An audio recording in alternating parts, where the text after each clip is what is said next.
এই প্রসেসটা কিভাবে কাজ করে, মানে একটা হাসপাতাল যখন অর্ডার দিবে তারপরেই কি এই ইকুইপমেন্টটা আমি পারচেস অর্ডার দিয়ে দেশের বাইরে থেকে নিয়ে আসবো, নাকি কিনে আমার বাংলাদেশে রাখতে হবে?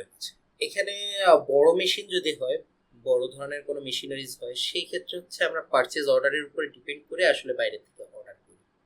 যদি ছোট মেশিনারিজ হয়, লাইক সিভিসি 3 পার্ট মেশিন, অথবা হেমাটোলজি 3 পার্ট মেশিন, অথবা একটা পিওসিটি মেশিন, একটা ইলেকট্রোলাইট মেশিন, এগুলো আসলে সবসময় রেডি স্টকে রাখতে হয়। যেগুলো হচ্ছে বা ডিভাইস সিস্টেমগুলো, আমার একটা এসবিএসএজি ডিভাইস টেস্ট করবে, বা একটা এইচআইভি ডিভাইস, একটা এইচসিভি ডিভাইস, একটা সিফিলিস ডিভাইস, এই কারণে এই ধরনের প্রোডাক্টগুলো আপনার সবসময় রেডি স্টকে রাখতে হয়।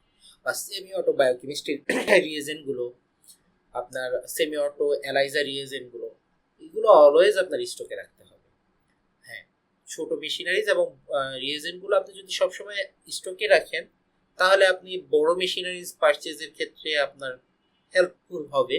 যে আপনি ছোট ছোট জিনিসগুলো দিয়ে বিজনেস করতেছেন, আপনার একটা পরিচিত আছে, ওই পরিচিতি দিয়ে আপনি যখন বড় অর্ডারটা পাবেন, তখন আপনি গিয়ে সেই বড় অর্ডারটাকে আপনি এলসি করে